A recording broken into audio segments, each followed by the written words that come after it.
Telangana BJP పరిస్థితి పుండి మీద కారం చెల్లినట్లుగా తయారైంది.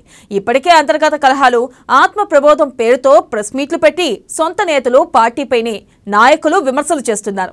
ఈ క్రమంలో హైకమాండ్ చేసిన మార్పులు ఆ పార్టీలో పెద్ద కుదుపు సృష్టించేలా ఉన్నాయి. మార్చిన పదవులపై ఎవరికీ ఆసక్తి లేదు. చివరికి కిషన్ రెడ్డి కూడా అంత ఉత్సాహంగా లేరు. తనకు అసంతృప్తి ఏమీ లేదని చెప్పినా ఆయన మాటల్లో అసంతృప్తి మాత్రం స్పష్టంగా బయటపడింది.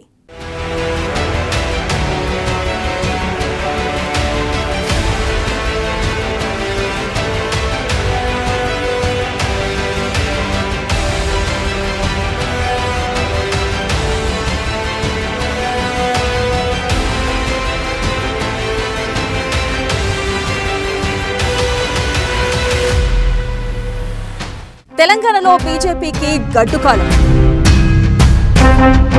కర్ణాటక ఓటమితో కష్టాల్లో కమలం. ఒక్కసారిగా బయటపడిన అంతర్గత కలహాలు. ఎవరు ఎప్పుడు పార్టీ మారుతారో తెలియని పరిస్థితి. ఎలక్షన్ టైంలో అధ్యక్షుడి మార్పు పెద్ద మైనస్. బీఆర్ఎస్ బీజేపీకి బీటీమని కాంగ్రెస్ ఆరోపణ.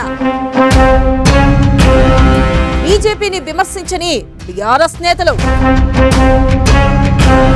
కలిసికట్టుగా పోరాడితేనే కమలం గట్టెక్కే ఛాన్స్.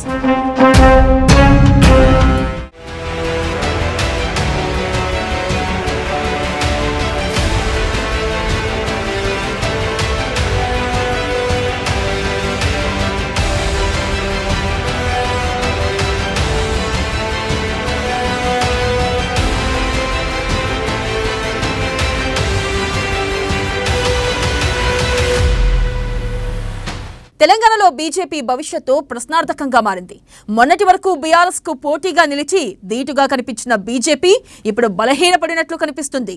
అంతర్గత కుమ్ములాటలు, నాయకత్వ మార్పు, అధికార బీఆర్ఎస్ తో రహస్య ఒప్పందం అంటూ జరుగుతున్న ప్రచారం బీజేపీని దెబ్బతీస్తున్నాయి. అయితే వీటన్నిటిని ఎదుర్కోగలిగితే బీజేపీ తెలంగాణలో బలపడి మెరుగైన ఫలితాలు సాధిస్తుంది. లేదంటే ఎప్పట్లాగే సింగిల్ డిజిట్ కు పరిమితమవ్వాల్సి వస్తుంది.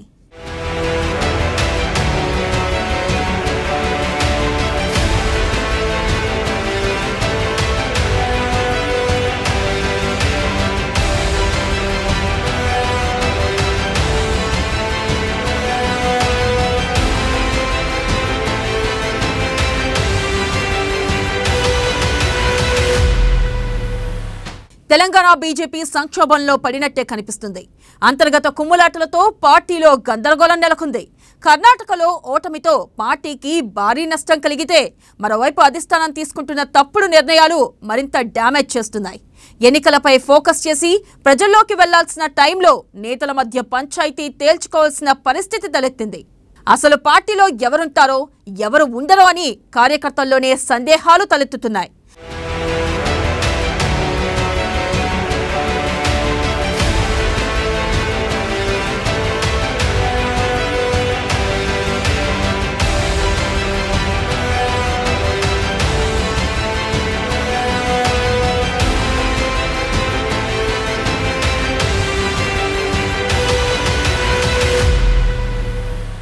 మరోవైపు ఎన్నికలకు 6 నెలలు కూడా లేని టైంలో నాయకత్వ మార్పు మరో అడ్డంకిగా మారింది.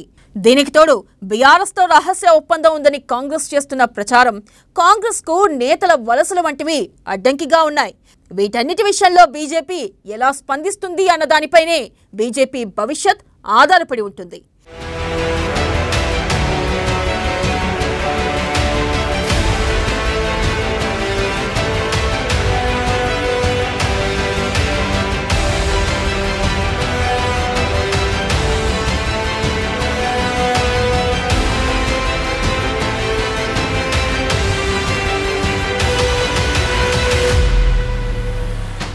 ఇక పార్టీలో బలమైన సీనియర్ నేతలు ఎందరైనా ఉండొచ్చు, కానీ వారి మధ్య సఖ్యత లేకపోతే కష్టం. నేతలంతా కలిసికట్టుగా పనిచేస్తేనే ఏ పార్టీ అయినా ప్రజల్లోకి వెళ్తుంది. అందరూ కలిసి కార్యక్రమాలు చేపడితేనే పార్టీపై ప్రజల్లో సానుకూలత ఏర్పడుతుంది.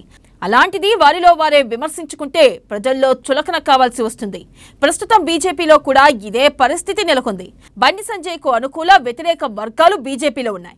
బండిని తొలగించినందుకు కొందరు సంతోషిస్తుంటే మరికొందరు ఆవేదనతో ఉన్నారు. అసలు నేతలంతా కలిసి పనిచేసే పరిస్థితి కనిపించడం లేదు. ఎవరి దారి వారిదే అన్నట్లు ప్రవర్తిస్తున్నారు. ఇలాంటప్పుడు పార్టీ చేపట్టే కార్యక్రమాలు ఎలా విజయవంతమవుతాయి? సభలు ర్యాలీలు సక్సెస్ అవుతాయా అనే సందేహాలు వ్యక్తమవుతున్నాయి.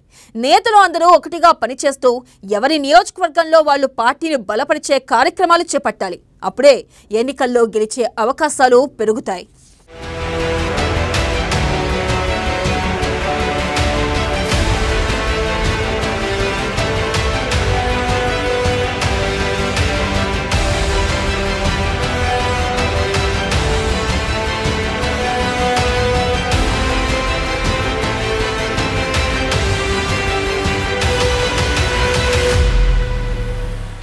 ఇక బీజేపీలో కొందరు కీలక నేతలు ఉండొచ్చు. అయితే వారి ద్వారానే పార్టీ గెలుస్తుందనుకుంటే పొరపాటే.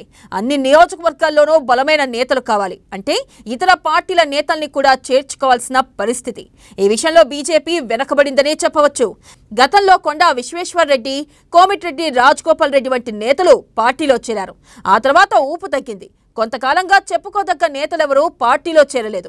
ఎన్నో ఆశలు పెట్టుకున్న పొంగులేటి, జూపల్లి కాంగ్రెస్ కండువా కప్పుకున్నారు. ముఖ్యంగా అధికార బీఆర్ఎస్ నేతల్ని చేర్చుకుంటేనే బీజేపీకి హైప్ వస్తుంది. లేదంటే జనాదరణ లేని నేతలతో నిగ్గుకురాలేరు. అయితే కొత్త వాళ్ళని చేర్చుకోవడం సంగతి పక్కన పెడితే ఉన్నవాళ్ళు చేజారకుండా ఉంటే చాలు అన్నట్లు తయారైంది ఇప్పుడు బీజేపీ పరిస్థితి.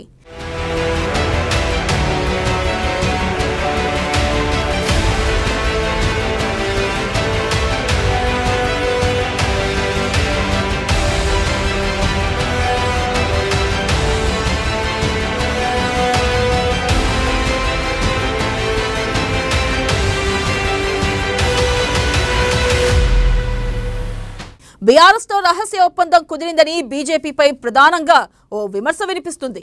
బీజేపీతో కేసీఆర్ రాజీ కుదుర్చుకున్నారని జరుగుతున్న ప్రచారాన్ని తిప్పికొట్టాల్సిన అవసరం ఉంది.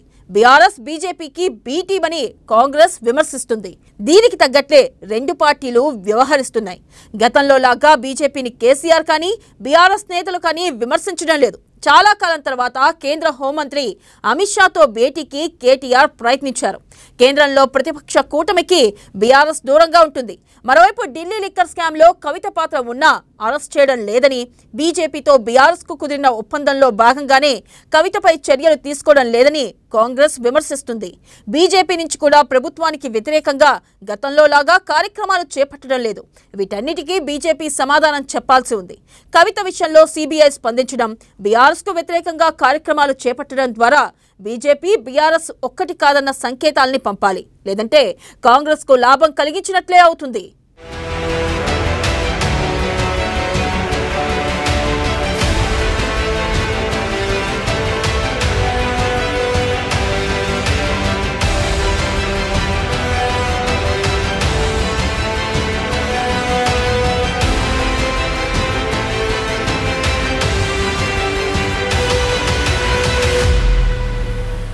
ఇక తెలంగాణ తాజాగా అధ్యక్షుడిగా ఎన్నికైన కిషన్ రెడ్డి గతంలో కూడా ఈ పదవిలో పనిచేశారు. అయితే పార్టీలో ఊపు మాత్రం తేలేకపోయారు.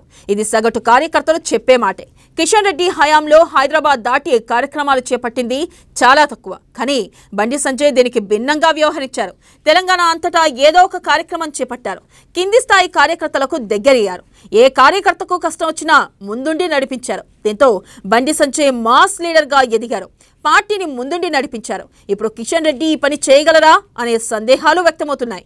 బండి సంజయ్ లాగా పార్టీని నడిపిస్తేనే కార్యకర్తల్లో ఆత్మవిశ్వాసం పెరుగుతుంది, పార్టీకి మైలేజ్ వస్తుంది.